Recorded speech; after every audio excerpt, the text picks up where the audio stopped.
Hey, everybody. Welcome to part two of this short series of writing keys for all you creative writers out there and storytellers. Today, we're going to talk about plot and look at an extremely helpful way of developing your story idea.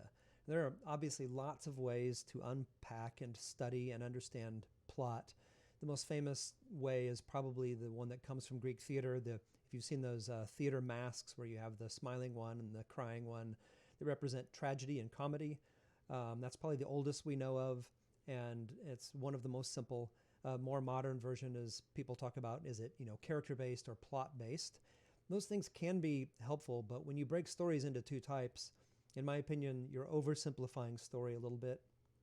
I actually have shelves of books on this. Is kind of my hobby in a sense, and I have books on they'll say things like titles like the 10 plots, the 20 plots, the 50 plots, the 100 plots, the 200 plots, the 300 plots, the 1,000 plots, and then books that are about plot but don't use the word plot in the title at all.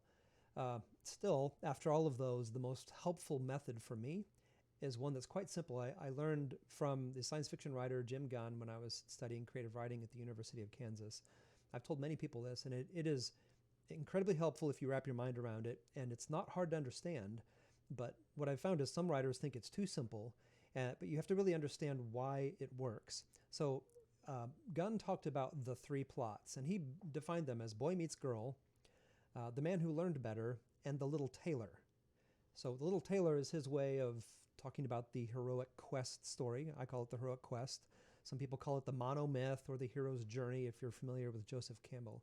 And what makes this method, the three plot method, a powerful way of understanding and creating stories is that it's not reductionistic, it's not overly simple, and yet it's not overly complicated either. Most ways of looking at plot, including all the ones I mentioned, the 1,000 plots or whatever, analyze all the things that happen in a story, and they try to categorize them by the outer form that they fit. First this happens, then this happens, then this happens.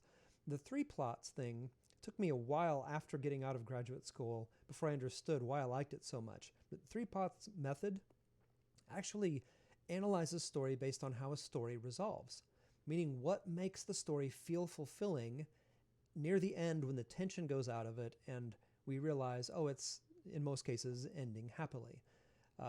What is it that happens there? Well, the three plot method is basically saying there are three things that produce that feeling of catharsis in us as an audience. And they're, essentially, love, achievement, and repentance. And so those things in us, when we absorb them through a story, will make us go, oh, that's wonderful. Well, the three plots method says, okay, that moment is the defining moment of your story, so everything that leads up to it needs to build to it and actually lead to it. So understanding how your story resolves will actually give you clues about the sorts of things that need to happen in your plot along the way. You don't want to signal one thing to your readers and then give them something else. So I saw this demonstrated for something like 8 years when I was in graduate school and undergraduate. I took every class that James Gunn provided there. And I'd always see the same thing happen. Students would come in, they'd read their short stories. We'd all read along. We'd all give our comments. And then Professor Gunn would say, well, the reason that doesn't work is because you started with story A and you ended with story B. And I'd go, how does he do that? I mean, how does he know? I mean, has he have memorized all 10,000 story types or whatever? And over a period of time, I started realizing, there aren't that many different types of stories. He's looking at the underlying principles that are guiding them. So I'm not going to read a long section today, but I do want to read from a masterwork of literature. I have a first edition copy of Hemingway's The Old Man and the Sea. I'm not a big fan of most of what Hemingway wrote, but I love this book. It's so simple. It's so human. He did win a Nobel Prize in Literature for this. And the opening is just a masterful way to open a story. And I want you to, if you're paying attention to this, to notice how he sets up the entire story arc, not just in the first paragraph, but in the first sentence. So I'm going to read the first paragraph, and then we'll analyze it here for just a second. The Old Man and the Sea. He was an old man who fished alone in a skiff in the Gulf Stream, and he had gone 84 days now without taking a fish. In the first 40 days, a boy had been with him. But after 40 days without a fish, the boy's parents had told him that the old man was now definitely and finally salayo, which is the worst form of unlucky, and the boy had gone at their orders in another boat which caught 3 good fish the first week. It made the boy sad to see the old man come in each day with his skiff empty, and he always went down to help him carry either the coiled lines or the gaff and harpoon and the sail that was furled around the mast. The sail was patched with flour sacks, and, furled, it looked like the flag of permanent defeat. Now notice what Hemingway is telling us here. In the first sentence, this is going to be a fishing story. It's very simple, right?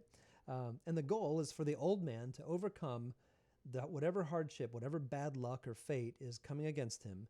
He has to overcome those circumstances and land a fish, which means it's a quest story.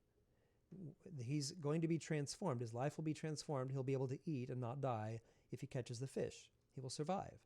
And the rest of the story, from the first sentence until the moment when that either happens or doesn't, I'm not going to spoil it, the rest of the story is fleshing that out and building up to it.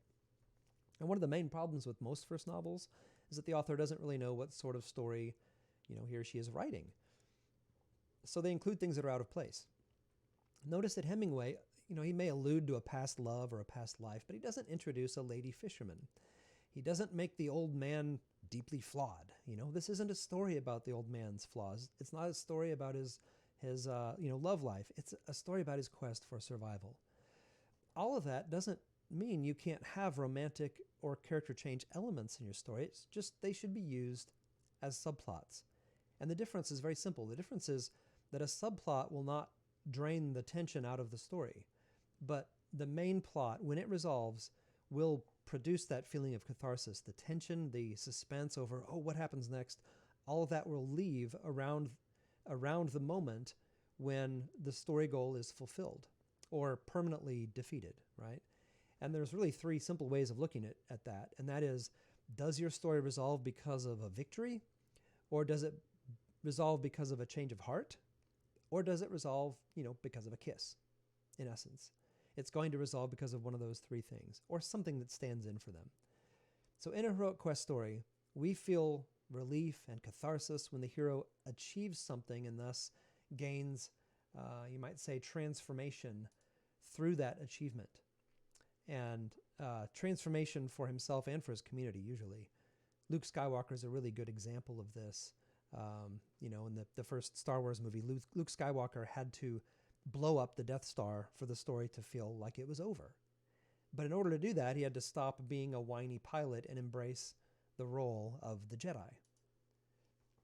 So next time I will talk about The Man Who Learned Better story type, and we'll take it from there. If you enjoyed this, hope you'll check out my writing programs over at Clearwater Press. Thanks, and have a great day.